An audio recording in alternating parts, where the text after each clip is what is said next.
Coming to you live from the JRE Tobacco Aladino Mobile Studios, it's the Cigar Pulpit.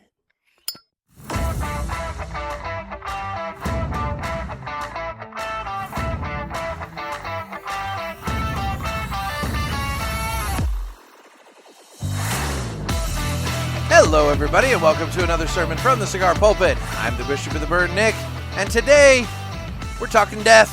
It's our mid-year death recap, where I am going to be joined shortly by listener Noah Zalesnik, and we are going to go over who has died in 2025, who we predicted to die in 2025, and see if we actually got any correct, and go from there. So anyway, we'll jump into that, and we'll talk to you soon. And I am joined on the phone by Noah Zalesnik. How you doing, Noah? Not too bad. I'm alive and well, which is more than I can say about a lot of people. Yeah, which is the topic of today's show. It's our mid-year death watch. Death. We're talking death. So, you know, for those listeners who are new and are catching up, so Noah, a number of years ago, started texting me randomly the word, hey, and then somebody's name and an exclamation mark. And when I received that text message, I know that person has died. And so we started doing... That's how you're in my inner circle. You get a death. You get all my people in my inner circle. It's like a little death notice. And, you know, like I remember back when I worked for the state, I had an office in Highland, Illinois. And this is the only time town I've ever encountered this. Anytime somebody died, the funeral home would make up these little cards, probably about this, maybe slightly taller, but it's wide, but it's slightly taller than a baseball card. And It had the picture and the obit printed on the card. And they would drive around and go business to business and drop off like a small handful of these cards.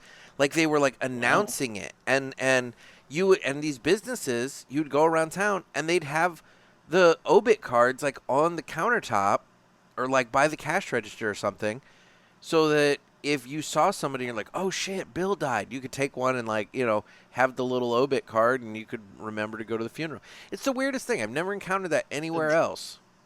That's a new one to me. It's very morbid, but my question is, did they get collectible? Like, were there like... That's a good question. Hey, I'll trade you a Bill Jones for a Adam Johnson. The Steve Smith, that one goes for big dollars. Yeah. But anyway, it's kind of a little death announcement. And so then when was that? We've done the predictions now 2 years, so I guess it would have been late 23 that we did kind of the year-end wrap-up of everybody who died and then made our predictions for 24. Is that correct? Something like that, but then I remember we had done one whenever this was, and then Jimmy Carter died like the next day. That would have been the last one we did. That would have been the last. Yes. That would have been very late last year, and which applies to this list because Jimmy Carter and Dick Van Dyke were two of them those were our community ones, the ones where it's like, okay, neither one of us really gets the point because we both had it on the list and it was obvious. And, like the next flipping day, Jimmy Carter. Like, I put the episode out, and it may have been the day the episode did come out, but the bottom line is, it was, like, right away to where you and I had to do a little update, like, we swear to God we didn't kill Jimmy Carter. An emergency pod, if you will. It was an emergency. But you know what? We're getting ahead of ourselves. We have a cigar, and I think we need to smoke. We do. We need to smoke that cigar. It is a cigar podcast, after all. Well, it is. I was just kind of explaining the premise of the episode, but we've gone down rabbit holes. So, anyway, today, you and I are going to be smoking the Buffalo 10 Connecticut. It is a 6x50 Toro, and the Buffalo 10 Connecticut is a sweet and fragrant blend featuring a smooth Ecuadorian Connecticut wrapper, a sweet Cameroon binder, and filler tobaccos from the Dominican Republic and Nicaragua for an incredibly smooth and unique smoke. So, there we go. That's what we got going on here. I never read the makeup before. I did not realize this had Cameroon in it. I didn't either until I looked this up. Yeah. I had no idea. So, You'll learn something today. There you go. if you didn't learn anything, now you know that. So anyway, it's time to cut the cigar, and the official cutting is brought to you by 2guyscigars.com. That's the number 2guyscigars.com. Two Guys have been around for 40 years, and they are the trusted name in the cigar industry. Everybody knows Two Guys, but if you don't, please give them a try. You won't be sorry. Family owned and operated, 2guyscigars.com does the very best to provide a great selection, fair prices, and excellent customer service. I actually did a little research. I looked up the Buffalo 10 Connecticut on 2guyscigars.com, and guess what? You can buy the Buffalo 10 Connecticut Toro for $6.39 for the single. However, if you do the bundle of 20, it comes to $109.99, which breaks it down to $5.50 per single, or 89 cents off each cigar if you buy it in the bundle versus buying it by the single. So, look at that. That's show prep and everything. Look math. I even brought math to the table, okay? Look at that. It's show notes, show prep, math. That's what I'm saying. It's like a professional podcast. Anyway, so please go to 2guyscigars.com for your next cigar purchase. Tell them that the Cigar Pulpit sent you. And remember, that's the number 2guyscigars.com. And with that, it's time to go ahead and cut the cigar. All right. I'm looking forward to this. It's good times. I've only had the one cigar today, which, by the way, while I'm doing this, I want to give a little shout-out to Jeff and Deb and Dreezy. They are in the St. Louis area. They were here for a whiskey tasting or it was a barrel opening and whiskey tasting event. And they messaged and said they were going to be here, and they wanted to know if I had time to grab a cigar, and by God I did. And so we met up and had a very nice, lovely chat and cigar, and it was nice to see them. It was good times. So just wanted to give a little shout out to them that we hung out, and it was nice. So people liked it to talk to me. I was going to say that it works out when you can, meet people that you've talked to, in person. For sure. It's always a nice thing. Yeah. It is. It is. Which is a benefit to PulpitFest. There you go. I know. Nice segue. Yeah. People get to hang out. They get to meet each other and all that fun stuff. So anyway, time to light the cigar. And while we do so, let's hear the greatest commercial that you've ever heard.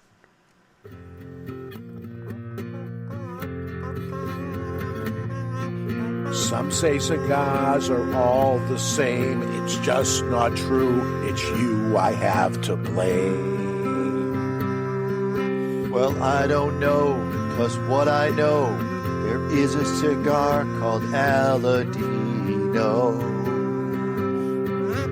Corojo. Aladino Corojo. Aladino Corojo. They say authentic, so we're not confused, while the others say it's a word that's just abused. I guess that's so, they can't compete. At least I'm sure Aladino can't be beat. Corojo. Aladino Corojo. Aladino Corojo. Aladino Cigars uses authentic Corojo tobacco from JRE Tobacco. This is the greatest commercial you ever heard. Yeah.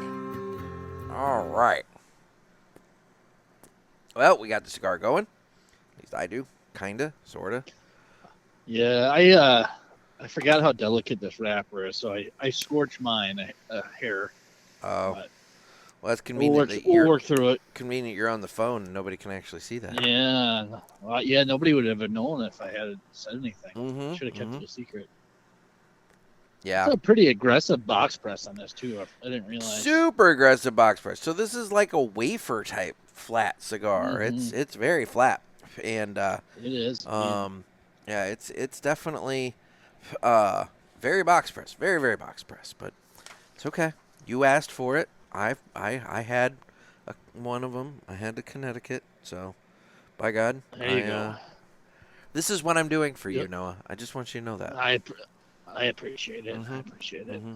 And what I'm doing for you is not wearing pants. Another thing nobody would have ever known. Has I said anything? No. But I might have known.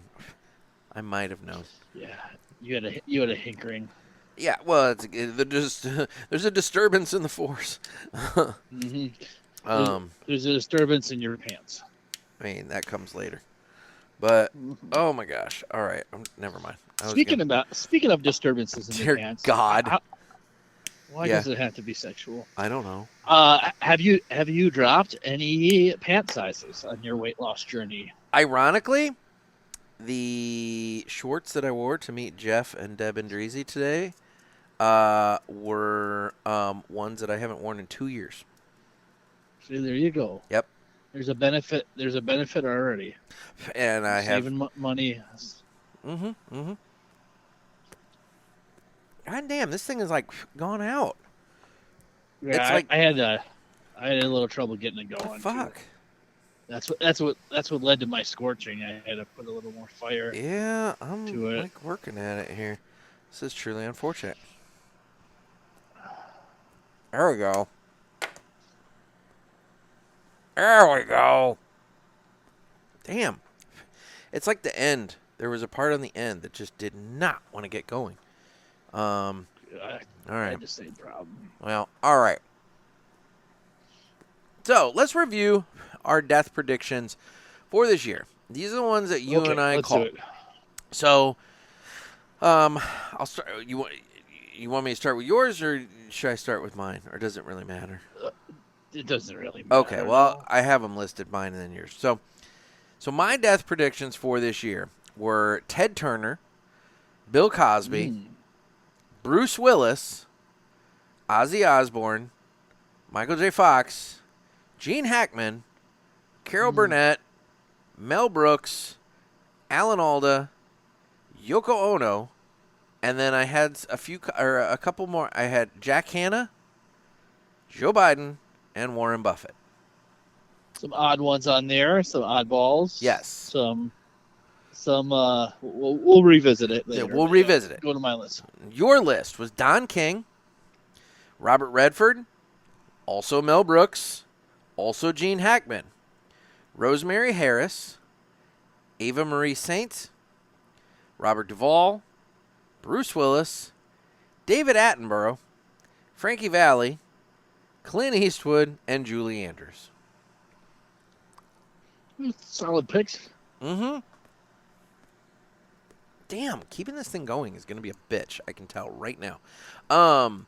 Yes, so, and I will say right now, just because I don't like shitting on cigars on the podcast, I don't normally have this problem with the Buffalo Tens. This is I haven't smoked too many of them, but yeah, I don't remember. I've gone through an entire pack of the naturals, and I've not had this issue. So I don't know what is going on. This had been sitting in my humidor for a minute. I don't know Mm-hmm. if that might be a factor, but yeah. Maybe. I don't know. So, anyway, so that's our list. Now, going back over that list, you and I obviously did both score a point for Gene Hackman. However, We should have got multiple points on that one. well, that's true. There was the wife and the dog. Yeah, she got 2.5 points on that one. All I'm saying is that one was fucked up and tragic. That was a weird fucking death. That man. one was weird, and like, there's a So lot going what on. was Oh the- my god! what was the look at fun? you. I got like a big old What? spider. I got a big old spider over Oh, here. Where he go? Damn, that was a big old black thing too. you Fuck. gonna set him on fire? I have my lighter on the ready. Oh. Of course, he's crawling. I wonder. He's also crawling around on a freaking bottle of a big old canister of Roundup. So, probably not the best thing for me to like try and light on fire. He would stay more well lit than the Buffalo 10, I think. Yeah, that's valid. That's valid. I hate that because I do like these cigars, and the people at Artista are super nice. But this thing is just really struggling. It's Anyway, weird that we're both having the same issue. yeah. God damn. I mean, mine hasn't went out on me, but Mine- I'm having to like double puff though. Mm-hmm. So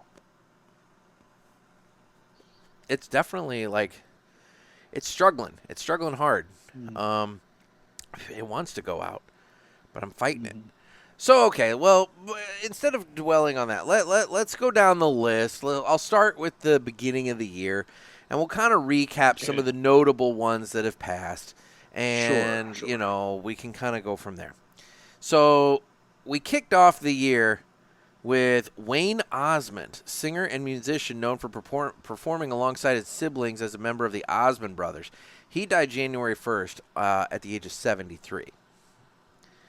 Now, he was followed up. Now, obviously, I'm not hitting everybody. Just so that everybody's aware, there might be some people that I'm skipping because I can't get to everybody. So, and people are yelling, "What about him? You forgot him."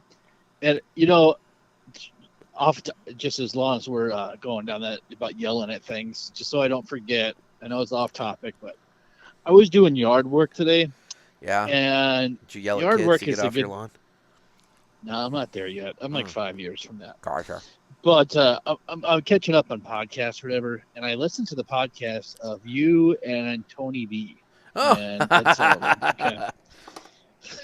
Yep. And you got Tony V was telling the story about Bobcat Goldthwait and this other comedian who he couldn't think of the name of, and he's like, he did the news on SNL, and you know he was a Democrat, and then he became a conservative. I'm yelling, fucking Dennis Miller. Oh, fuck, you're right. I forgot he did the news. No, you're right. I totally forgot about Dennis. I was sitting there thinking Norm Macdonald, but I'm like, I know it's not Norm Macdonald. No, I know it's not Norm Macdonald. I had forgotten about Dennis Miller. Shit, you're right. Yeah. Okay. All right. So I just had to share that before. No, that's fair. In case any of your other listeners had the same issue I was having. That's fair, because I scream at my radio all the time when they can't figure out the Avos segment or the years or the whatever. I mean, like, I'm always screaming at my radio about various contests and shit that got going on. I don't do good on the music one, but I don't either. But it seems like when they're doing bad, for whatever reason, I happen to know what it is. The guess the year segment, especially if it's sports related, and Jonathan's off by like 100 years or whatever. Yeah, but then he gets the point. What the fuck? Anyway. Yeah. Because he didn't go over. He didn't go over. I digress. So, I know. Yes. I know. So, all okay. right. Back to the death. Back to the death. So, Wayne Osmond died January 1st. Peter Yarrow, singer, songwriter, and political activist who was a major figure in the folk revival movement, or revival, not rival, folk. Billy, can you imagine rival folk bands just going at it, you know? Anyway. That would be compelling. I would listen to that. I would watch that, you know. A folk revival movement of the 60s and one-third of the music trio Peter, Paul, and Mary. He died on January 7th at age 86. Sam Moore, one of the singers in the R&B group Sam and Dave, best known for songs Soul Man, Hold On, I'm Coming, and I Thank You, died on January 10th at the age of 89. I don't remember that one. I don't know if you and I went back and forth on him, but I found him on the list. I didn't remember him either. Well, like sometimes, like I'll see somebody die, and I'm like, well, do I message that? Like this might be too obscure. Like it's always kind of So. I mean, you can always message it. I can just Google it. I don't know. I've done that to you a couple times, where it's like it's kind of obscure, but I still run with it. David Lynch, filmmaker behind the mystery series Twin Peaks and films such as Mulholland Drive and Blue Velvet. He died January 15th. Have you ever watched Mulholland Drive? I have not. It is one fucking weird movie. Dude, I gotta admit, I'm not the biggest David Lynch fan. It's like he goes over the top about being weird. He had fucking Eraserhead, and that was weird. And like, you know, and Twin Peaks. I know people talk about Twin Peaks. Yeah. I've tried. I've legitimately tried. And I just can't do it. I just don't get into it. So, a buddy of mine's favorite movie is Mulholland Drive. And I had to watch it. He made me watch it. And I was like my head hurts. Like, this is fucking weird. Does he also like Summersby?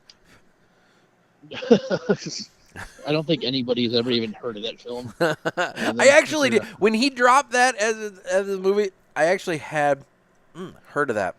But I also was like, that's some stupid, like, historical romance movie. Why the hell would I want to watch that?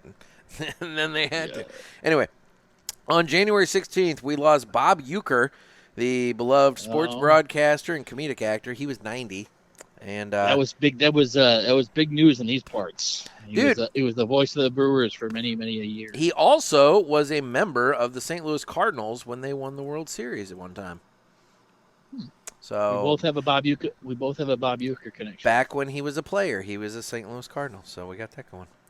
Roberta, have you ever? What? I'm sorry, I'm not done talking about Bob Uecker. Okay, we can talk about Bob Uecker. Have you ever heard? I might have sent you this. I'm not sure. Is it Norm Macdonald? Norm Macdonald, Bob Uecker story. Mm-hmm. Yeah, you sent it to me. I'm trying to remember it. It was what was his story? I'm trying to remember it now. Oh God, I don't remember. See, you have just teased the hell out of the entire audience because now they're like, "What's the story?" You're gonna have to Google it. I couldn't do it, even if I remembered. I couldn't do it justice. Anyway. Yeah. So, anyway, Bob Uecker, Norm. Yeah, just Google Norm Macdonald, Bob Uecker story on the Tonight or on the Letterman show, and I'm sure you'll find it. Roberta Flack, singer, R&B singer. She died February 24th at 88. And we have Gene Hackman. He died February 26th at age 95. Now, did they ever so what was the official cause of death? Did they ever come to an official cause of death?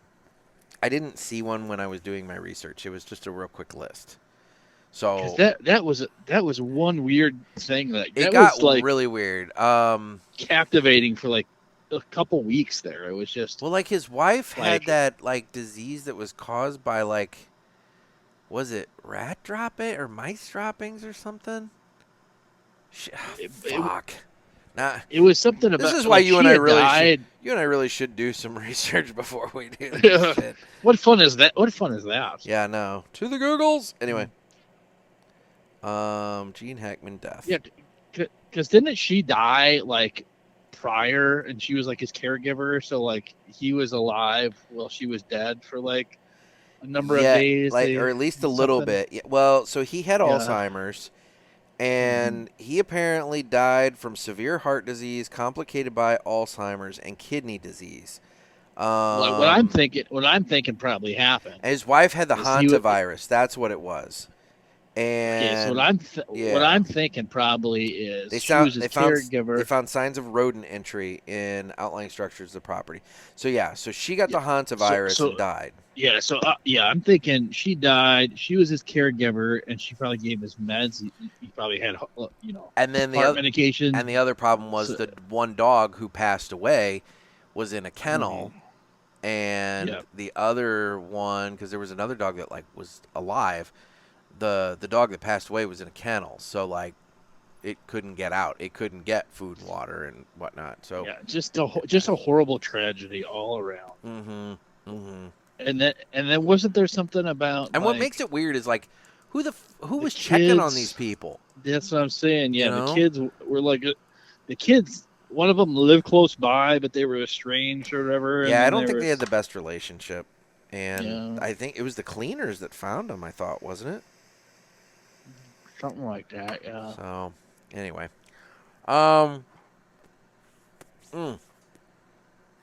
moving ahead. Oh my God, I'm gonna fucking burn a hole in my shirt.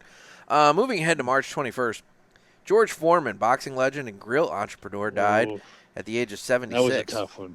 Yeah, that was a tough one for me. I was gonna say, Mr. Boxing Guy. So so growing up, I had this poster on my wall, and it was called Champions Forever, and it had Muhammad Ali on it, it had George Foreman on it, it had Ken Norton on it, and it had Larry Holmes on it. Okay. All of those guys are dead now, except for Larry Holmes. Oh, shit. It's not looking good for Larry at this point. Yeah, so it's just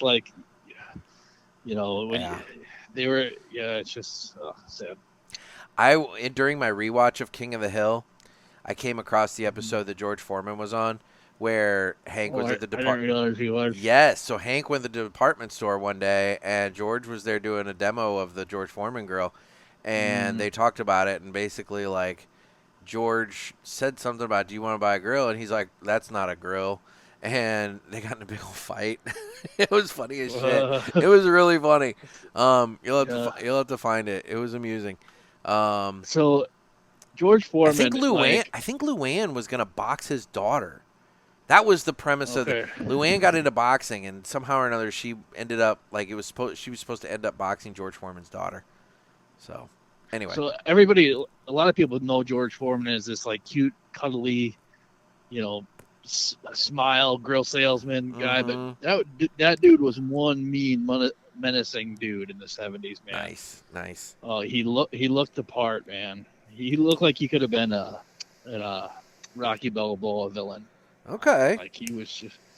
That's the thing. I've only ever encountered him as the sweet, try my grill, So yeah. No, he was a bad dude, man. All right.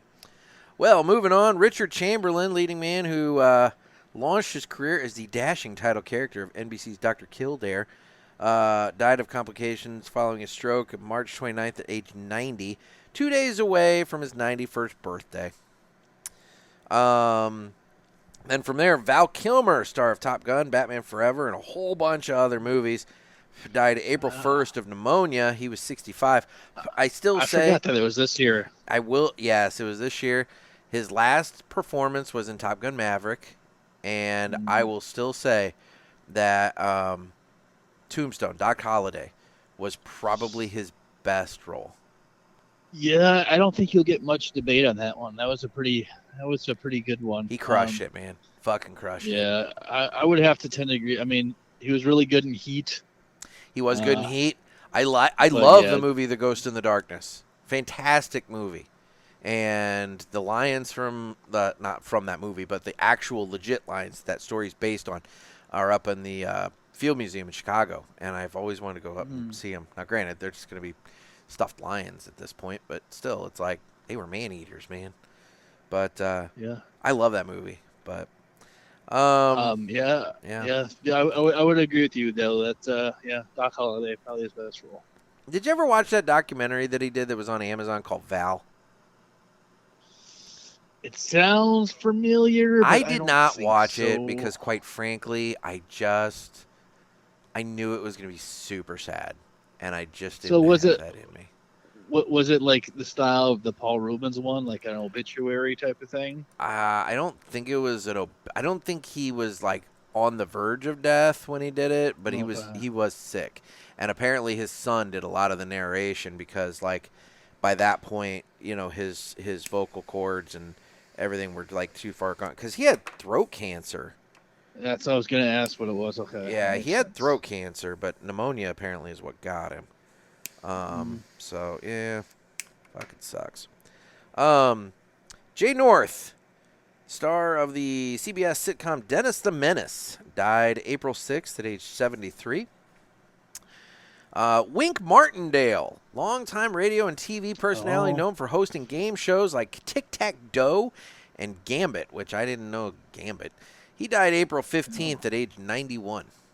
But what a good name for a game show host, right? Wink Martindale. Mm-hmm. Yeah. Mm-hmm. He's on all kinds of shit. Like you put on the Game Show Network and it's like, there's Wink Martindale. Yep. Then on April 21st, Pope Francis died at age 88. I feel like that was longer ago. Mm-mm. Yeah. Dude, that was like 2.5 months ago. I suppose. Yeah, I suppose. That's it. It was like 2.5 months ago. Here, I have a sad one. I have one. I probably have more information on this one than I do on any of the others.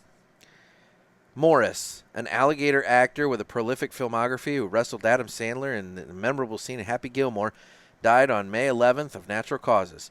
Morris was 80 to 100 years old, and he appeared in films like Interview with the Vampire, Dr. Dolittle 2, and Blues Brothers 2000 before retiring to the Colorado Gator Farm in 2006. So it took Carl Weathers' hand. It did. It took Chubb's hand. But yeah, Morris the alligator. He passed away May 11th. R.I.P. George Wendt, TV star who appeared on Yes. all 11 seasons of the beloved sitcom Cheers, died May 20th at the age of 76. That one sucked, dude. I love That was a tough one. Norm. Yeah, It's everybody like liked Norm. George. It's like Yeah. everybody loved him. Everybody liked him. Phil Robertson, the outdoorsman, entrepreneur, and star of the reality series Duck Dynasty, died May 25th at the age of 79. To go back to the George Wendt one. Okay, let's go back to George Wendt. There, after he died, there was a lot of clips, popping up on Instagram or whatever. Mm-hmm. That was a really well-written show, like comedy-wise. Cheers. And George Wendt had a lot of good one-liners, dude. Not too long after, I'd say probably about a year or so after I moved into the duplex, I was doing I was binging TV. It's like, what are you watching? Fuck it. And I got onto Cheers, and I watched the shit out of Cheers on Paramount Plus. And you're right, that is a very well-written show. It's a little slow for contemporary times, but if you go and you watch it, dude, there's some funny shit in that show, and the amount of actors that roll in and out of that show is pretty nuts. Like Harry Anderson, who played Judge Harry Stone in Night Court, he was on that, right. So he kind of got going there. But there's so many people that came through that bar, and Frasier obviously was a spinoff. Oh yeah, I was gonna show. say just the lineup they had. Yeah. Of regulars on that show. There was pretty star-studded. Fucking Cliff the mailman. It was Norm and Cliff sitting at the bar, and dude, you're right. The one-liners from Wendt and some of the wacky shenanigans those guys got into. I mean, it was a good show. It was a really, really well done show. So, Rick Derringer, guitarist, McCoy's frontman, and Grammy-winning producer for Weird Al Yankovic, died May 26th at age 77. He also, Derringer, is the band that did the song Real American, which was Hulk Hogan's entrance theme for a while. I was gonna say I knew that name from somewhere. That's where it is. Yeah. I played that on repeat every 4th of July. Fuck yeah. It's like, you want to get hyped up. There you go. Break out some Derringer. I swear, dude, I'm getting about 3 puffs, and as soon as I stop puffing on this thing, I have to fucking knock the ash off and light it up again. I'm with you, man. I'm puffing hard. I have a second one sitting here. I found 2 of them, and I have a second one sitting here, and I'm tempted to see if the second one burns as shitty as this one does. I mean, I'm feeling really bad that I'm shitting on this because, the Buffalo 10 is a really... This is literally the one and only time I've ever had a real issue with it. It just will not stay lit. And I think that just kind of goes to the whole, handmade nature of the product too. There's going to be, some that just are not up to snuff sometimes. Well, and the thing is, it's so weird because it's not like the thing is over humidified. I'm not squeezing it and it's spongy and soft. Yeah, I mean, it's that's what I was thinking too. Maybe it's because it's humidity. It's wet, but it's not. It's not over humidified. No. It's just not fucking doing what it needs to do. I will say that it's weird that we both have the same issue because I'm assuming we got our cigars at different places. I mean, maybe I might have gotten it at TPE, and you did come to that with me. That is true. I wonder if this one came from TPE too.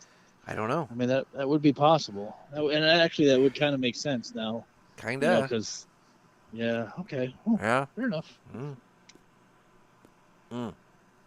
Sorry, I'm going to keep it going.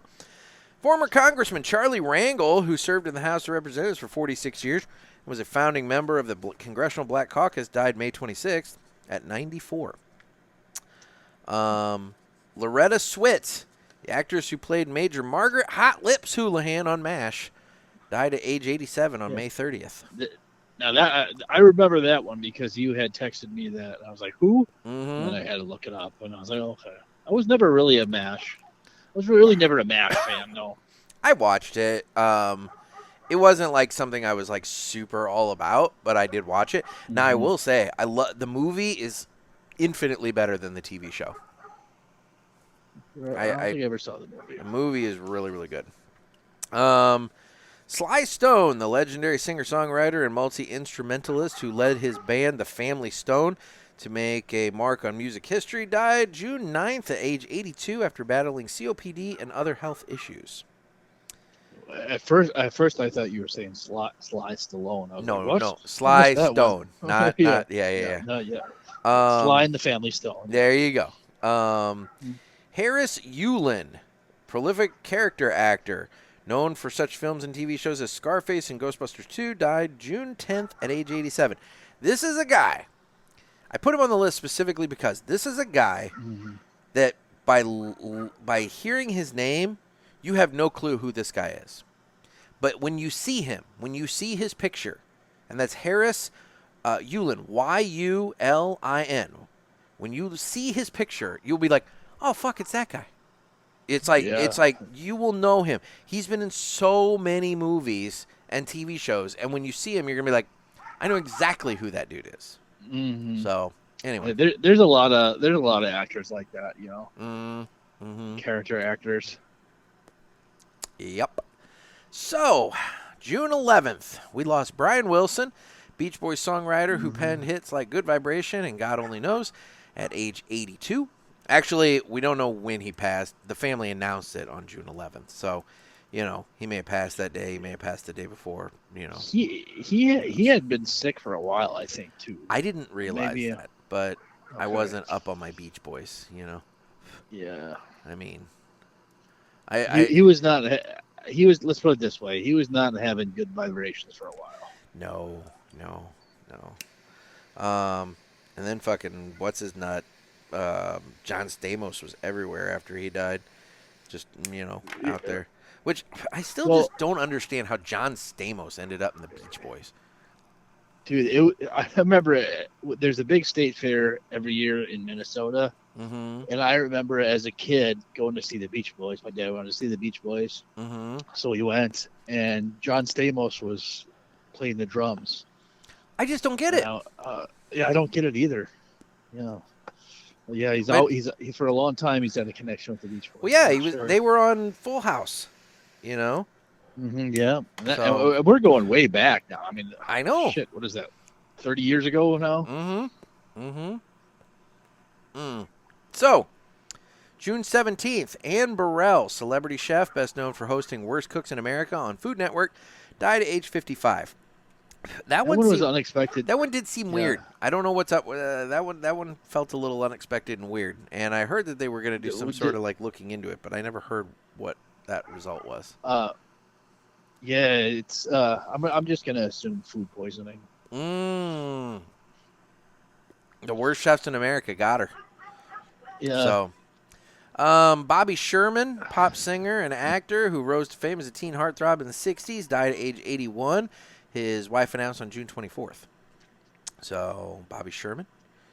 And then Rick Hurst, actor known for playing Deputy Cletus Hogg on The Dukes of Hazzard. He died June 26th at age 79. This one, Jimmy Swaggart, the Reverend who rose to prominence during the golden age of televangelism in the 1980s before a prostitution scandal rocked his evangelical empire, died July 1st at age 90. So yeah, he was the kind of the inspiration, I think, for Righteous Gemstones in a way. I think a lot of those guys were, but yeah, I think he definitely had played a role in that. Michael Madsen, actor best known for collaborations with Quentin Tarantino, died July 3rd at the age of 67 from cardiac arrest in his home in Los Angeles. That was a tough one. Like, he was so good in everything he did. He was just a classic heavy, Sonny Black, man. I mean, she did that character perfectly. Well, and who was he in Kill Bill? I remember him in Kill Bill. Was it Tex? I can't remember. Was that his name? Tex? I don't remember his name. That sounds right. Yeah, I mean, but he was menacing in that. It was mostly near the start of the second one.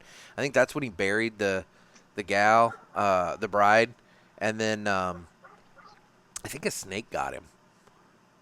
That sounds about right. Yeah, Sounds that about sounds. right. Yeah.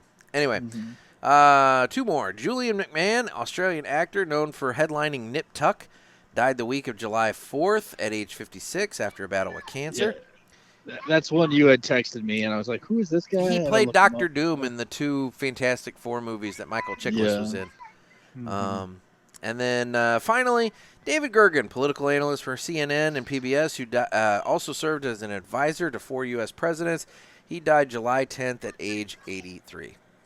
Like I said, I'm sure there are some I'm missing, but like I didn't find them. Those were who I found. It's. I mean, that seems like a pretty heavy list, right, for July. And we probably should have said it as a disclaimer. We're not glad. No, we're not celebrating anybody's death. This is not a mistake. Yeah. No. Yeah. Obviously, we don't wish anybody ill. Yeah. If anything, it's maybe the opposite. It's like an homage, if you will. Well, it's that in memoriam kind of thing. We're giving them a shout out, but but now in terms of like our personal lists, I'm looking at it, and I sent you a screenshot. I don't know if you have it there, but I can pull it up. Yeah. But I'm looking at our personal list, and honestly, the only one on my personal list that I'd be like, if he died, I wouldn't be upset was Bill Cosby. Yeah, I got to pull up my list here to refer. Bill Cosby is a good one. I mean, it's the raping. You can't get over the raping. Yeah, it's gonna taint his. I'm looking at the list. Your list here. Yoko Ono. I'd probably be happy on that one. I don't know if I'd be happy. I wouldn't be sad, but I wouldn't necessarily be happy. Yeah, that's a more diplomatic way, Yeah, I mean, I feel that way about a lot of these. It's like, I didn't know him, But you got Ted Turner, you got Bill Cosby, Bruce Willis, and now Bruce Willis is not doing well. So like that's why we predicted it. The last I heard with Bruce Willis is he can no longer speak. Yeah, you and I, we may still be able to check Bruce Willis before this is all said and done. That will be a sad one, dude. It will. Ozzy Osbourne just did his final performance. So I saw that. Yeah, he's looking rough. He's looking real rough, so I may get, I don't know how long he's got. Michael J. Fox, boy, he just keeps on ticking, He's he might be licking too. Not on purpose. He might be, but I don't know. Yeah. He's fairly young though, Well, he was 63 when I made this list, so he might be 63 or 64 depending on when his birthday is. So but, Parkinson's generally leads to a lot of other health complications. You get your dementia and your other stuff from that too. So that's, Ali lived to be what, 70s, 80s? Yeah. Now let's be real. He had Parkinson's for a long time. Michael J. Fox and Muhammad Ali. I don't know if those guys were on the same physical specimen, comparison. When they. No. I mean, he was Michael J. Fox was young, but like. Muhammad Ali was also built, So. Yeah, and Michael J. Fox went back in time several times. It probably cost him some years. Probably. He was a werewolf, for God's sake. Shit, that might have done it, We don't know the ramifications of time travel. Yeah, we probably need a Back to the Future 4. Just to go back and say, yeah. What's ironic, or not maybe ironic, but maybe sad. There's a good chance that we could lose both of those guys this year, Christopher Lloyd and not Michael J. outside. Fox. You're right. That's not outside the realm of possibility, and that would be Christopher sad. Lloyd's got to be up there. You would think He's got to be late 80s, 90s. And let's be real. I love the guy. I celebrate a lot of his work, but realistically. He's kind of looked like a walking skeleton for a while now, So that's the same with like Keith Richards and all that. It's hard, they look like shit, but they've always looked like shit. You know what I mean? Mm-hmm. So it's like hard to gauge. It is hard to gauge.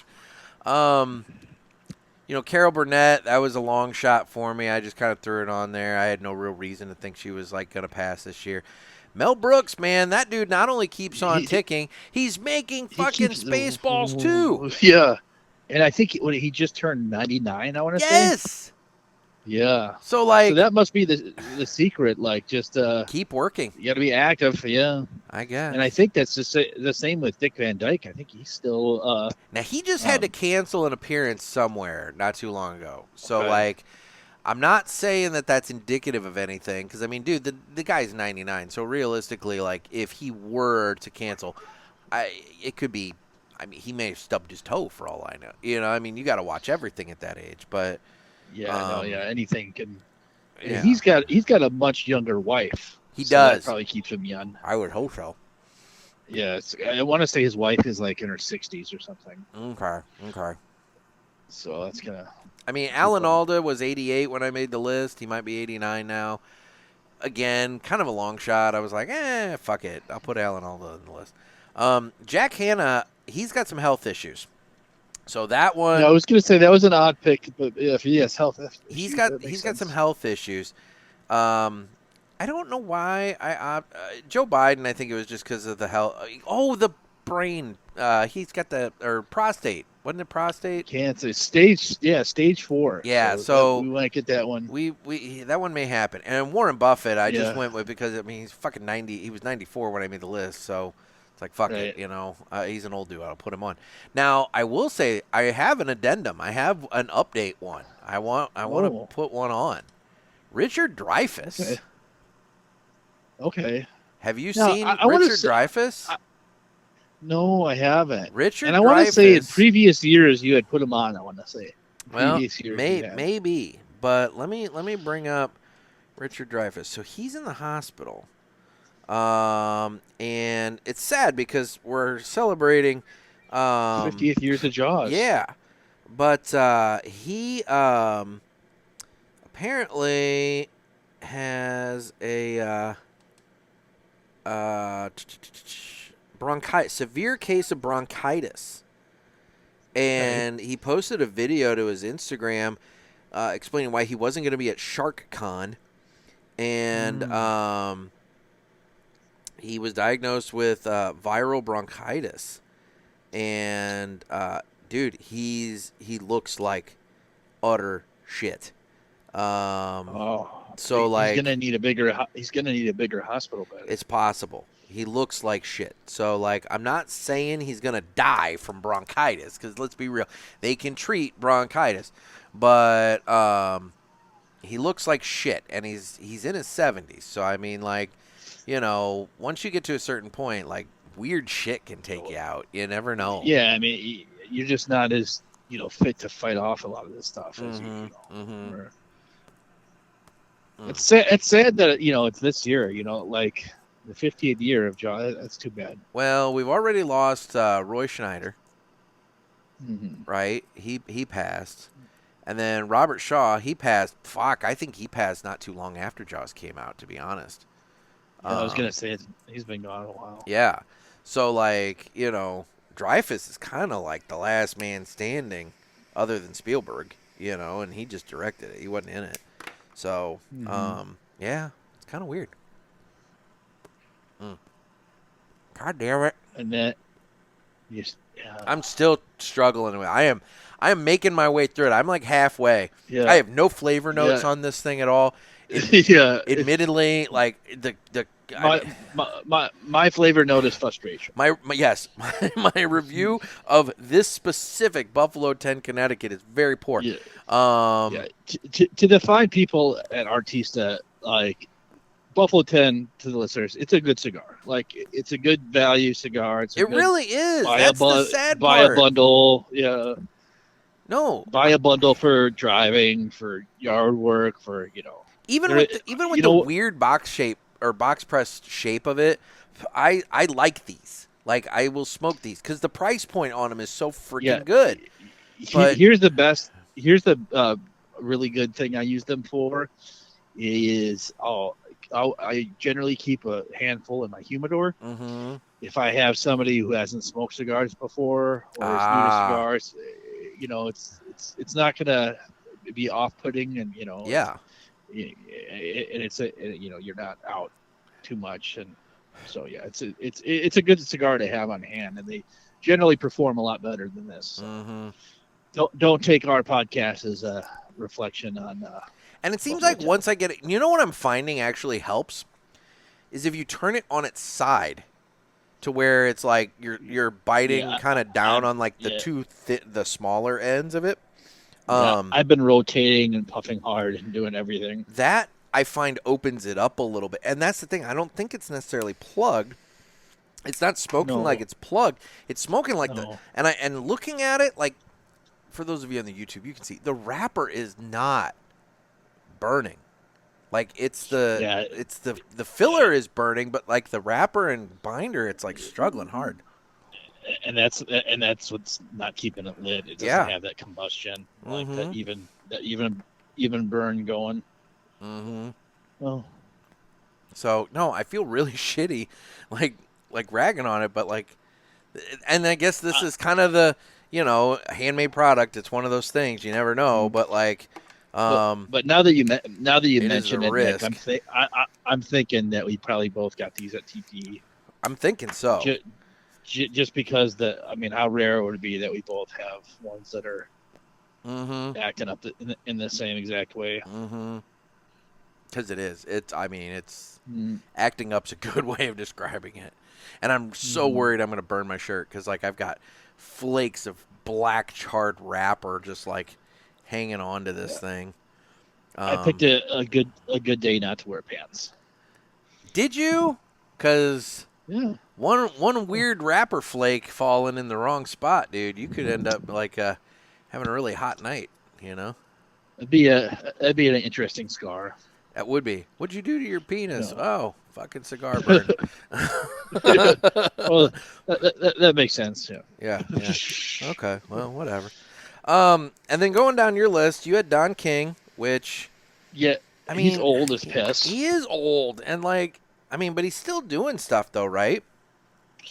I don't know how active he is as a promoter. I can't think of any fighters he has under contract, but he's the exact same age as his rival promoter Bob Arum, and they started the exact same year and the exact same fight they promoted. It was their first fight. I remember hearing something a little bit about him when the whole Tyson Paul thing was going on.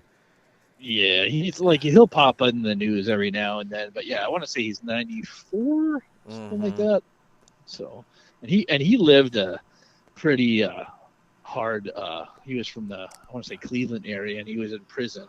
Okay, so he kind of lived a rough. He literally stomped a guy to death. Oh shit! So he was in prison. So he's lived a kind of a hard life. But I could see him and young Tyson getting along then. Historically they did not get along at all. Well, never mind. Don King screwed Tyson out of millions of dollars over the years. Well, that also doesn't surprise me. And then Robert Redford. I mean, shit, man. He's up there in age, so like you've got a real good shot there. Robert Duvall and Robert Redford seem like those guys that if you were to text somebody, they would just assume they had died years ago. Mm-hmm. Like they both seem to have died already. I mean, to be honest, when I look back over the list for this episode, I was like, aren't they dead? And they're not. That's what I'm saying. Yeah. Rosemary Harris. I mean, is she dead? No, she's old as piss. That's why she made my list. She was in the Spider-Man movie. Yes, the aunt.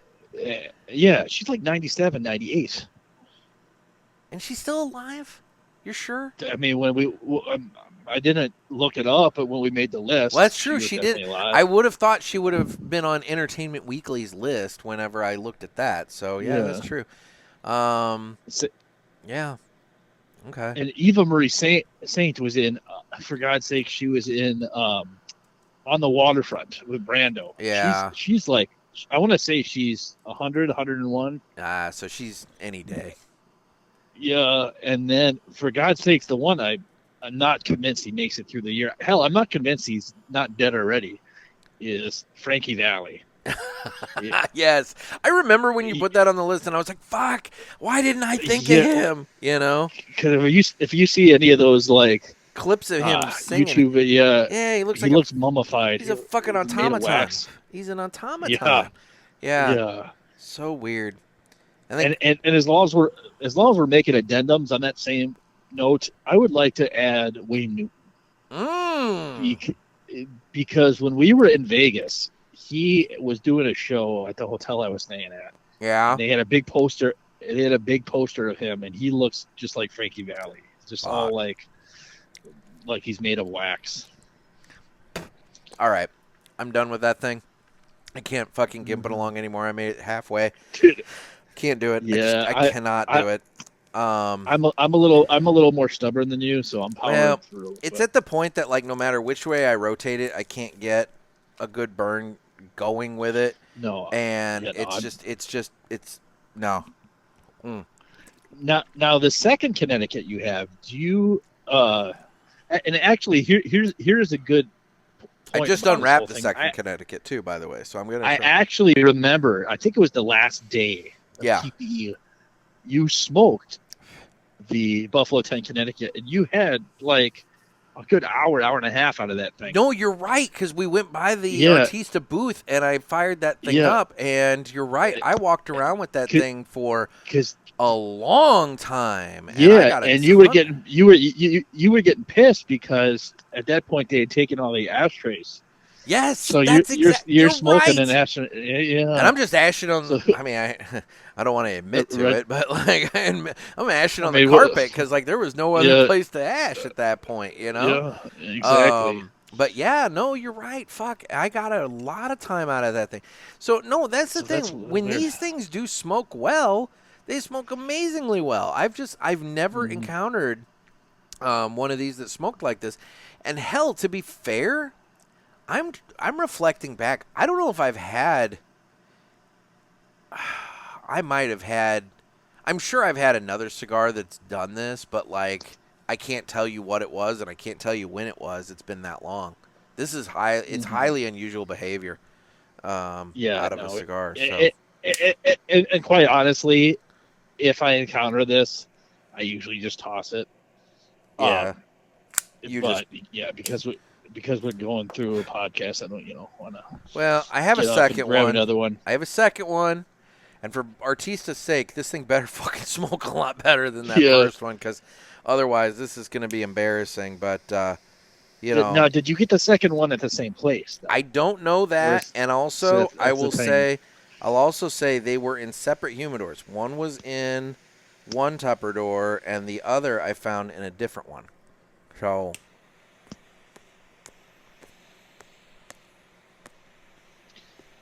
Yeah, I mean, you should be able to tell pretty much off the bat because I've been struggling with this one since it was first lit. So, I mean, right out the bat, it seems to be doing well, but we'll see. You don't want to jinx it. No, I don't want to jinx it, but I'll see. We'll see. I'm gonna have to relight mine for the third time. Flavor on it's a lot better. I'll say that much. It doesn't taste like char. Well, I mean, to your point. You're probably getting wrapper combustion in this one, whereas the last one. Yeah, that's true. The other one I didn't. So you're gonna get flavor. So you're gonna get flavor that you weren't in the last one. So okay, so you're adding Wayne Newton, and I am adding Richard Dreyfuss. Yes. So all right, well, we're gonna have to make. I don't have a pen with me, but I'm gonna. Oh wait, I have a Sharpie, so I can do that. Oh God. And then. And to put a star next to these ones we have on our list yet, because I mean Frankie Valli, Bruce Willis, Wayne Newton, and Richard Dreyfuss. And yeah, I think. Well, we know we got. I feel weird saying that we got a point, but we got a point for Gene Hackman. And admittedly, I tell you what, it was not on my Beagle card the way he was going to die, though. So. No, that's true. We definitely didn't see that one coming. But it would have been creepy. It would have been creepy as hell. It would have been creepy as hell had we though. Yeah, we'd have been talking with the FBI is what would have happened there. Yeah. duly noted. Back in fucking December, you and I were like, Gene Hackman's going to die with his wife who had the fucking hantavirus, and, you know, his dog also passed away. Yeah, I'm thinking that would have prompted a visit from the authorities. And also some professional gamblers, too. That's true. You're right. You've been like, what's the spread on the blah, blah, blah. Yeah, that would have been fucking funny. Okay, well, that's our look at death this year. Let's move on and do this. It's time for the Villiger Cigars Entertainment Report, brought to you by Villiger. Villiger Cigars, one of the leading cigar and cigarello manufacturers in the world, founded in 1888 and still family-owned and operated. Head over to VilligerCigars.com and check the store locator to find a shop near you that carries them. We guarantee that Villiger Cigars will be a wonderful addition to your humidor and cigar rotation. All right, now for those of you on the Rumble and the YouTube, look at my cigar now. Now don't ignore that little run that I got there. It's because I was kind of puffing on it to, get it going, and it just kind of got a little going. It'll even out. But look at the way the combustion line looks there. And let's look at the remnant of this monstrosity. And tell me, which one do you think smokes better? So, I'm having a much better experience with this second one. That's good. So that is good. That's refreshing. So it did redeem itself, because I would have felt really bad if both of them. I mean, I'd have had to actually wonder if it was something that I did to it at that point, because it's like, how in the hell can both of us not only have that going on, but then me have multiple ones doing that? But right, yeah, no, this one is smoking much better than the other one, and I'm happy now. I'm happy. That's good. That's good. Should have done this way earlier. I know. Yeah. Okay. So, Villiger Report. You want to go first, or you want me to go first? Shit, I'll go first. Go. So I have you done Sinners yet? Have you reviewed that on any pod yet? I talked about it back when I saw it in the theater, but we can revisit it. Well, I mean, if you've already talked about it. No. I'm curious on your thoughts. Okay. So so it was like everybody I talked to was like, oh my God, it's so great. It's so great. So generally when I go into a movie with that high expectations, I'm usually disappointed. Okay. But I will say in Sinners, I was not disappointed. I thought it was a really well done. Isn't it? Very well done, very good movie. I don't want to give any spoilers away, but it's almost two movies in one. The first half of that movie is tonally very different than the second half of that movie. So it's just a really good story. If I was to compare it to anything, I would say, are you at all familiar with the story of Robert Johnson? No. Okay, so he was a very famous blues guy, early 1900s, and there was this rumor, this legend that he sold his soul to the devil. Okay. To get all this. So he was like a nobody blues talent, and then all of a sudden, overnight, he became this, extremely talented. So it's so the legend has that, he sold the soul to the devil. That's why he's so good. And I think he was the founding member. Don't quote me on this, but I think he was the founding member of the 27 Club. Okay. Famous musicians that die at 27. Oh, he was the first one. Anyways, so Sinners kind of reminded me of that, mixed with From Dusk Till Dawn. So, that's one of the things that I definitely picked up on. It was From Dusk Till Dawn. Yeah, it had a very From Dusk Till Dawn kind of feel to it. So it's those two things together. Yeah, great story, really well done. If any of the listeners are looking to watch it, I watched it on HBO Max, so it's available there, and I definitely would recommend it. I dug it. Film. I thought it was really neat, and I will freely admit I knew Michael B. Jordan was in it. I did not realize he was playing both brother characters, and so the whole time I'm like, okay, well there's Michael B. Jordan, but who's the other actor? Because he looks a lot like Michael B. Jordan, and I just and the whole movie I'm like, is he playing both roles, or did they find somebody that looks really really close? And then So obviously at the end, I realized that, yes, he played both roles. And I was like, son of a bitch. So that seems to be a theme that confuses you regularly, because you had the same problem with All 12 Nights. Like, I did. Both roles? Yeah. No, you're right. I just don't think that that's happening. It's like I don't see that coming. And when it does, it's like, oh, okay. And technology now, yeah. Well, and I'll tell you, that's the really impressive thing is like he and his brother interacted a lot in that movie to where it's like, how in the hell? But I guess you have body stand-ins that, do shit and whatever else. But it's like, yeah, it was really impressive. I thought it was really well done. So. And also, if any of the listeners watch it, make sure you watch the mid-credit scene and post-credit scene. Mm-hmm. That was a lot of when I was in the theaters. I guess a lot of people didn't. A lot of people did not stick around for the. Credit scenes. I had that happen in the showing I was at. There were quite a few that stayed, but there were quite a few that got up and left. And I'm like, you guys missed some shit, Yeah. So and that was actually a pretty. Usually when they do like, I think of like Marvel, they're usually like a teaser. Yeah. But this one actually, usually when they put like an Easter egg like that at the end, it's like a nothing thing. But this was a pretty significant scene. So yeah, when he was in the club, you're talking about that. Yeah. No, it was good. Well, I went and saw Superman. Yeah, I'm curious what your take of that is. I loved it. I know. That's what I've been hearing, and I loved it. David Clark said the same thing. So, dude, it was awesome. It was bright. It was colorful. It was cheery. It was a really good message of like hope and like love and all that. I mean, like it's not a love. I mean, obviously there's the whole Clark Lois romance, but like, I mean, like it was a dude who like.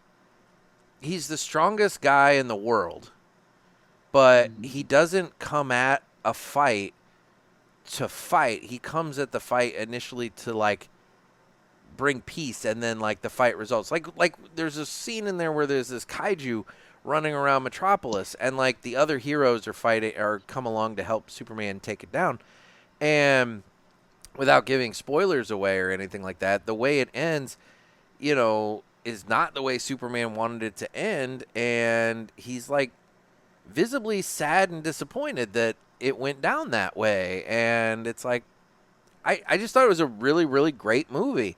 Like all the actors were awesome. I loved that I wasn't super familiar with the guy playing Superman and the guy playing Lex Luthor. It's like, okay, I can get into them as characters. I don't have to worry about like, oh, that's the guy that played blah, blah, blah, or something like that, The guy who played Perry White, the newspaper editor, he was the black guy in The Wire, who always said, shit, that guy? Okay, yeah. I never saw The Wire, but I think I know what you're talking about. You're missing out. Although I've heard good things. Realistically, I think it was the last season or two. I can't remember now. Were much weaker than the first three. The first three are fucking amazing TV. But then, there does come a point that it's like, do we really need to be doing? It's like it wasn't quite as good. But anyway, Perry White, in every scene that you see him, he's got a cigar either in hand or in mouth. I mean, so like, bam, right there. That's cool. Crypto the Superdog stole the show, stole the fucking movie. Like, it was awesome. It was fun. No, I'm telling you, man, it was comic booky in that it was kind of like there were some parts that were just a little wacky, but it didn't over-explain anything. And that's the other thing. It jumped right into it. Like, there was no like, okay, there's no explanation, there's no like recap of the origin or anything. They didn't spoon feed you anything. They just threw you right into a story and you figure things out as you go. And it's fun. It's good. And I enjoyed it. And so, Superman was awesome. Awesome Now, a movies. criticism I heard that it was woke. Did you find it to be woke or No. like preachy? Dude, Okay. the only part of it that might, like, Because not what I was Lex Luthor. reading was like he's like the whole. They're trying to make him like he's like this immigrant alien and should he have rights sort of like tone to it. Yeah, So that came up like in one sentence. I mean, okay. realistically, look, but when you look back at Superman's history, he was the creation of 2 Jewish immigrants to to the United States. I mean, like, these guys, they of course. I mean, Superman's kind of been somewhat woke, if we want to call it that, since the very beginning. In his first appearance, he's going after like, rich robber barons and shit like that. I mean, it's just one of those things. But like, no, what this was is it was a guy who came to Earth. Was sent to Earth. He has all these abilities and powers, and he's choosing to just do the best to help humanity, not just a specific country. And it was because didn't they take away the tagline or edit the tagline? That was a previous movie, but they did not. But that tagline of the truth, justice, and the American way did not come into play in this movie. Admittedly, nobody ever actually said that or whatever. But it was one of the other Superman movies where they actually said truth, justice, and like. But they didn't say the American way. It was something else, and that did cause some controversy. But dude, no, the whole woke, tag for it and everything, I don't see that. I didn't see it, and I'm fairly sensitive to political shit because, like, I'm kind of like, yeah, on all of it, and so like, had it been very political, I would not be nearly as high on this movie. That's good. It was just a fun movie, and yeah, I and it's crushing it at the box office. So like realistically, other people are finding it to be good and entertaining. It seems as well. Yeah, I've heard. Everybody that I've talked to that have seen it has enjoyed it. So, and there were kids. There were kids at the theater. And families are showing up with their kids. And my God, I didn't know there were so many people that own Superman T-shirts. But like, I'd say at least half the audience watching this was all wearing Superman T-shirts. It's like there were Superman T-shirts everywhere, and it's like that's kind of cool too, And yeah, but kind of the overarching theme, or one of the messages was that, everybody's like, oh, Superman's lame because he's like nice and he doesn't kill and he, this and that and whatever. And the movie kind of turned that on its head and said like, Superman's actually more punk rock and rebellious because he doesn't do all that, like in this current day and age. And so, I don't know. I just, like I said, I thought it was a really enjoyable movie. I rank it pretty high, and I'm really excited because starting next weekend, the drive-in near me is going to be showing that, and the double feature, the other movie that they're showing with it, the 1989 Batman movie with Michael Keaton. I'm like, now did you see this movie alone, or did you take Max to it? No, I saw it alone. Okay, so I was wondering if you would enjoy it. I think it's just cool. Yeah, I think it's cool that they're still doing Superman movies. Like, I mean, and making them fresh. So that's. Well, this one's doing well enough, and I know I saw an interview where the actor said that he'd signed on for a sequel. So I suspect we're going to get more Superman before it's all said and done. They, in a roundabout way, this isn't really a spoiler, because if you read enough articles and shit, you'll know. They did briefly show Supergirl, and I know that that's like the next movie out is a Supergirl movie. So that's cool. I'm fine with that. But anyway, I'll say this: when I came out of this movie thinking, okay, when I walked out of Iron Man in 2008, I feel like the first one, I was like, son of a bitch, that was something really different, and that was something really cool. And if they keep at this rate, then Marvel's onto something. And look at what happened there. And I had the same feeling coming out of this. And Iron Man's like, that's probably one of my favorite Marvel movies. The original, it was such a that's what I'm saying. Movie. So, like, honestly, you know, I think it's one of those things where maybe you hear about comic book movie fatigue. Maybe it's just Marvel fatigue and not so much comic book. I think if you do it right and you do it well and it looks fun, I think, like, I will say I'm excited for Fantastic Four. I think that looks good. I think that looks fun. I think it looks colorful and everything. So, like, I'm interested in seeing that. But yeah, no, I was really impressed with Superman. That's good. So yeah. So what else have you watched? So I started a show this morning, and it's on MGM Plus, and it's from it's based on a Stephen King novel, which I love Stephen King, and it's also done with the one of the producers from the show From, which is also available on MGM Plus, and you've talked about that. Love. Yeah, I was saying. Yeah, just a fantastic show. It's called The Institute. Okay. So it's kind of like Stranger Things meets X-Men University. Okay. So I don't. It's just like gifted kids that are like kidnapped and forced to go to this institute, basically. So I've only watched one episode. I think there's only 2 episodes available on MGM Plus right now. But so yeah, I started that. It's yeah, I'll probably watch. Yeah, I'll probably stick it out. It's entertaining enough. Okay. So I did not read the novel. So I don't really know what it's about.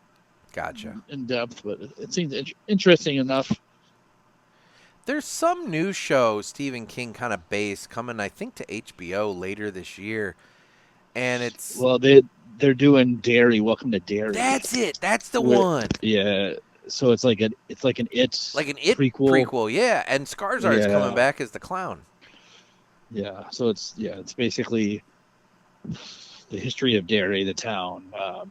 Okay. Through that could be cool. Kind of Penny. It looks like I mean, I'm a big It guy, so it's like Pennywise through the decades and the origin of Pennywise, I think.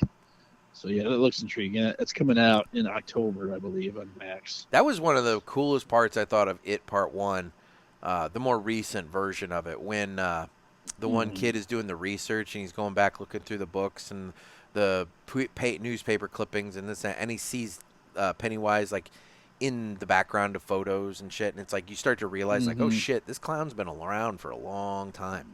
Yeah. I thought that was fun. But my other thing that I had to talk about, you know, I don't know how much of it. Every once in a while, you send me something professional wrestling related, and Dave got me to buy. He went down to Texas to AEW's All In pay-per-view, which is kind of their version of WrestleMania. And Dave convinced me, and I ended up buying that. And so I spent, I'm not even joking, 8 hours, 2 hours of pre-show mixed with some like, you know, early bout kind of wrestling, and then 6 hours of the actual main show. Yesterday, Saturday, I spent 8 hours watching professional wrestling. And that's a lot of wrestling. I smoked a ton of cigars. I drank an entire pot of coffee. And I'll tell you what, like, it was super entertaining. Some of these people, I had no idea who the hell they were, but the skill on display was definitely impressive. I'll say this, if they perform that well on TV every week, I would maybe be back in, you know, willing to watch it on the regular. Every time I've watched it, when Dave has told me to watch it, I find that the wrestlers move just a little slow to where you can tell that they're setting up moves and things like that. There was none of that on display with this. They were moving fast. It was high flying, flipping this, that, slamming everybody. I mean, it was like you couldn't tell that like they really stepped their game up for this pay-per-view. And my God, it was the stadium where the Texas Rangers play is where they held this at. And the place was sold like full, man. You look around, there's a huge crowd. So, like, I mean, it's not like probably WrestleMania numbers, but shit, it was really pretty cool. It was fun. I enjoyed it. I mean, cigars, coffee, and wrestling doesn't sound bad. It was a good Saturday. I'm not going to lie. It was a very chill, relaxing, kind of do nothing but sit around and watch wrestling Saturday. I dug it. It was fun. So, I don't know.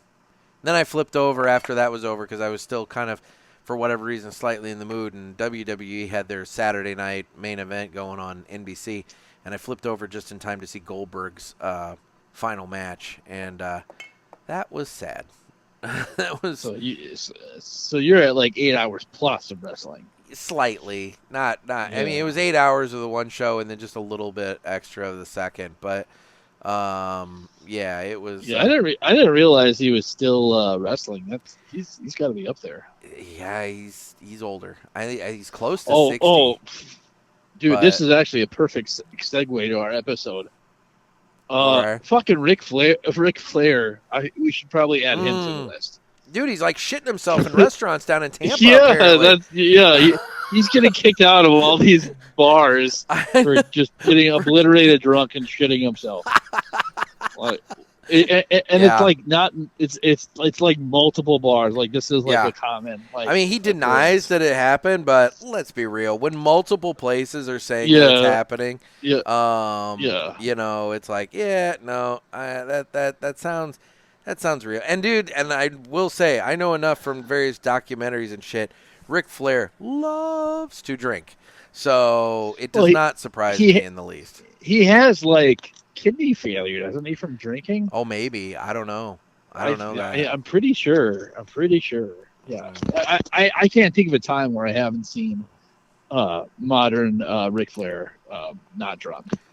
So he's just He was on. There's this comedy podcast I love, and they are also on YouTube. It's called Kill Tony. Yeah. And Ric Flair was on there, and he was just shit faced, and he left, and he just went on this. It's worth YouTubing, but he went on this tirade about making fun of people and just walked off the stage. He was just fucking. Oh my God! It was embarrassing. He's styling and profiling, jet flying, leisure, suit wearing, blah blah blah, whatever the fuck. He is not aging. No, he's not aging gracefully. No, he's of an older generation. It just That's gonna he might make that list, I think. Okay. Well, we'll put him on the list as like a long shot, but we'll see. It might be less of a long. Hell, let's be real. He goes to the wrong bar and shits himself. Somebody might just kill him. Yeah. You know, dude. I mean, you're not. I mean, you've been to Tampa. I mean, it's not exactly like a rough town, but it's not the non-roughest town. You could go to damn near any bar. I don't care where you're at. You can go to fucking Seattle for all I care, and you sit there and you shit yourself. Somebody may have a real problem with that, you know? Yeah. I mean, I've been plenty drunk, plenty of times. Never once to shit myself. So. No, I can't say I've ever shit myself drunk. Yeah.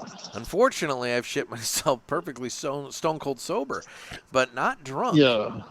Yeah. And I don't need to get into those stories anymore. I've said those on the podcast. I was gonna say they've been shared. If people wants to know those, they can go back and dig through the archive to find where I talked about that. But I don't need. They can find about what places you're banned from. Denny's. Denny's in Collinsville, man. I still. Oh fuck! It's been easily 10 years, and I still don't go back there. Wasn't there a Casey's too? That was not me. That was the other guy. I know. That was not. That was not. I was gonna say I remember a Casey's. Okay, that was not me. That was not me. Fair. No, Fair. I was the Denny's, and Anyway, All right, well, that's fun. Let's do this now. It's time to fly high with Blackbird Cigars. Blackbird Cigars offers you remarkable quality using the most delicate and finest tobacco to always ensure that you're receiving unsurpassed cigars. Blackbird Cigars strives to give you undoubted repeating flavor for every cigar you smoke and impressive quality so that you can always expect greatness. Check out their website for a full list of stores carrying Blackbird Cigars and give them a test flight. Blackbird Cigars can't clip our wings. All right, so this guy did not shit himself that I'm aware of. So, Eric Weihenmayer. It's a long name, and I hope I'm pronouncing it correctly. He lost his sight completely at the age of 13 due to a rare disease.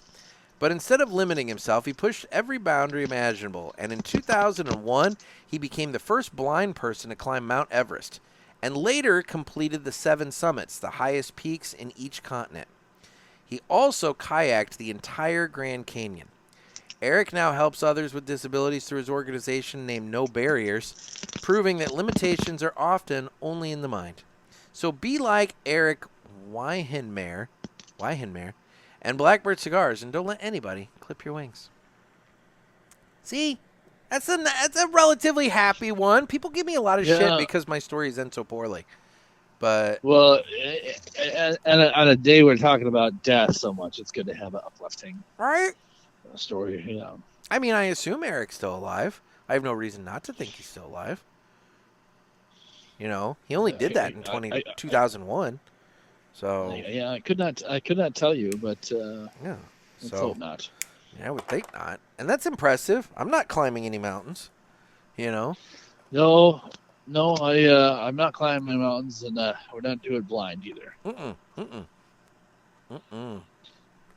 So. I mean, is that almost a benefit though? Like you don't realize how fucking it's less scary if you can't see it, maybe, or is it more scary? I mean, maybe. I mean, let's be real. You know, he had guides. You know, there were guys going up there with him, but obviously. But that's a valid point. If you can't see how far you're gonna fall, maybe you don't worry about it. I don't know. Or maybe you assume it's. You pass all the dead bodies on the way up that just froze and stayed there forever, and you don't see that. You don't pay attention to it. You can't see it. You know. Yeah. So I mean, that might be the trick to do Everest. You got to do it blind. Got to do it blind. Oh shit. Well, I will say this second Buffalo 10 is smoking infinitely better than the first. Yeah, that's good. That's good. I gave up on mine a while ago now. So. Yeah. That's fair. That's understandable. After the third relit, I'm like, that's enough of this. I'm not going to waste any more fuel. It's time to let it go. And that's another valid point. I topped off my lighter before I came out here, and for the those of you who are watching, you can see. I mean, I burned through a fair amount of fuel just trying to get that thing to the halfway point. It's crazy. That one didn't like it, but the second one is smoking much better and much more reminiscent of what Buffalo 10 does smoke like. So don't judge Buffalo 10 based upon our first experience. Judge it off my second because it's smoking so much better. So much better. And I'm probably gonna have to get out one from my humidor one of these next couple days here and give them a second chance. That's fair. So, social-wise, I'm available on Instagram at The Cigar Pulpit. I'm on Facebook, where we have the Pulpit Parishioners group. You can get in on the fun over there by finding the group and just asking to join. And then I'm on Twitter/X. You can watch it on Rumble. You can watch the show on Rumble and YouTube. And if you have Spotify and use Spotify to listen to it, I'm also on Spotify Video, so you can watch it on there as well.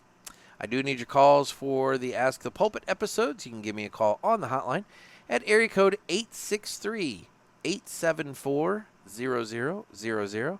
That's area code 863-874-0000. Why don't you call in with your death predictions? Is there somebody that Noah and I have missed? One, yeah. I would say, is there somebody that we've missed? Do I need to start a listeners list, and have a listeners list of potentials?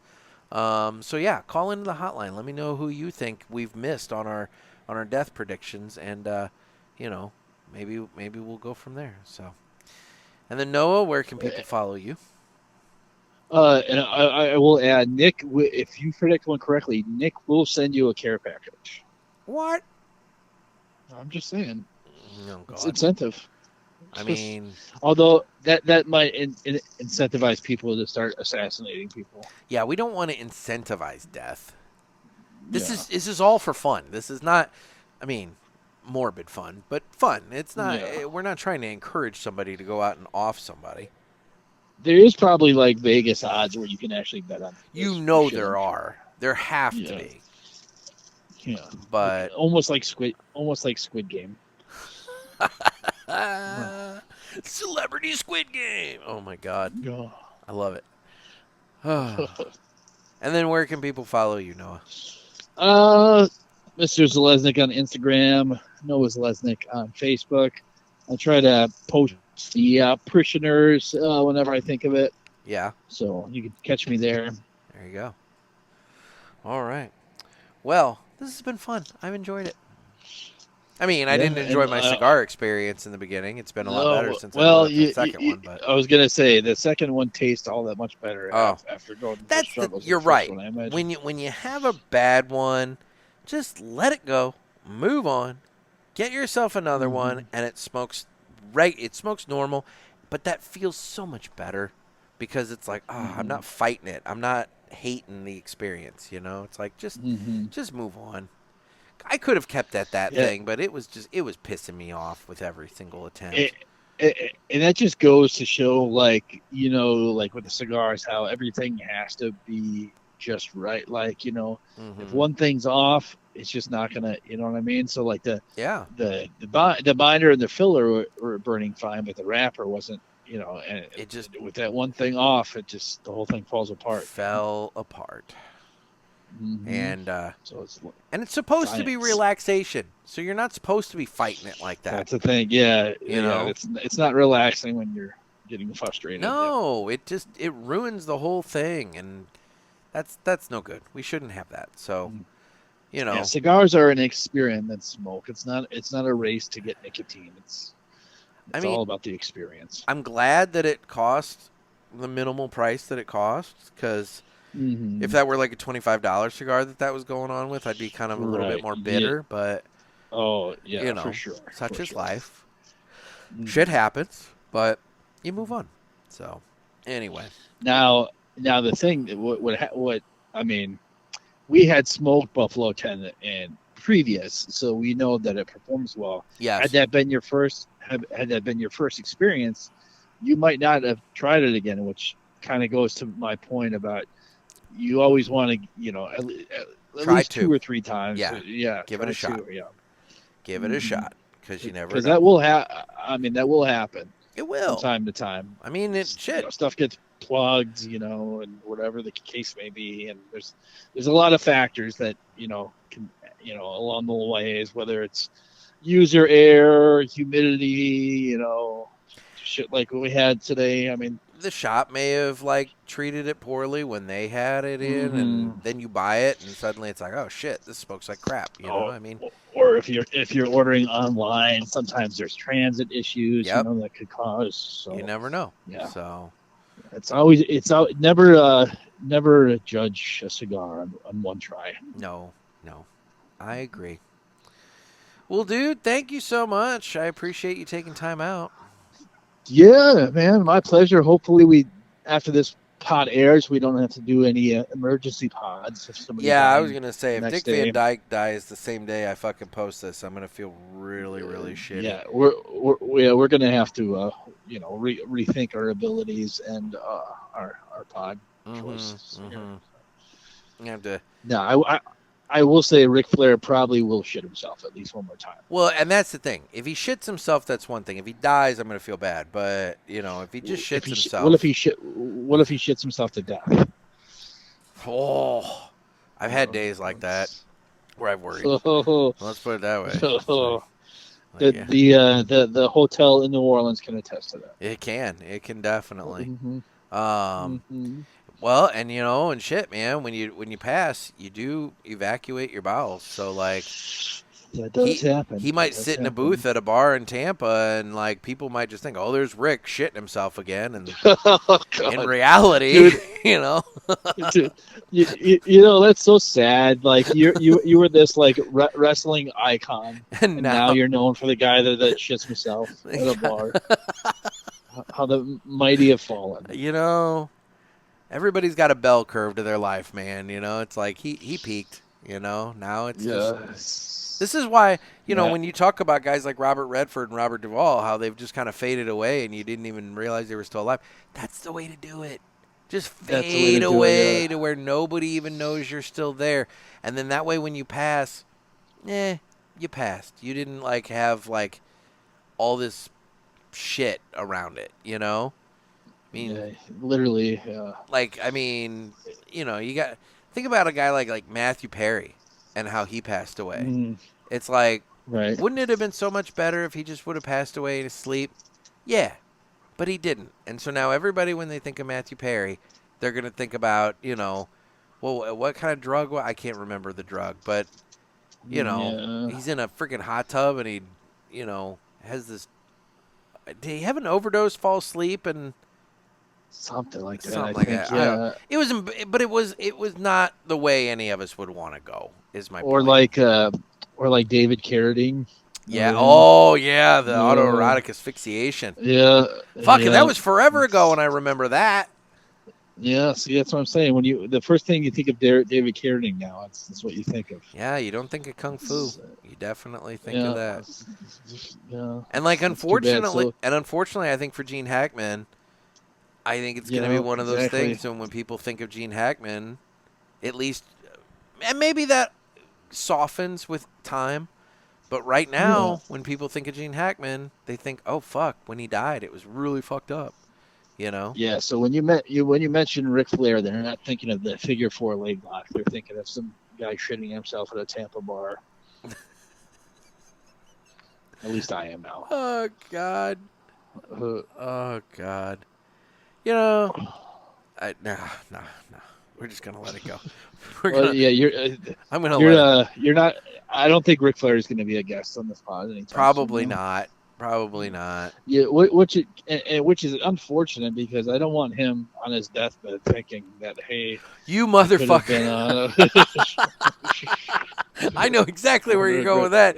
And now if Ric Flair does die the day I post this, I am blaming you. I'll take blame for that one. Oh God. All right. Well, dude, thank you so much. I appreciate it. Yep. So, guys, this has been another sermon from the Cigar Pulpit. I'm Nick. This is Noah. Everybody stay safe and stay smoky.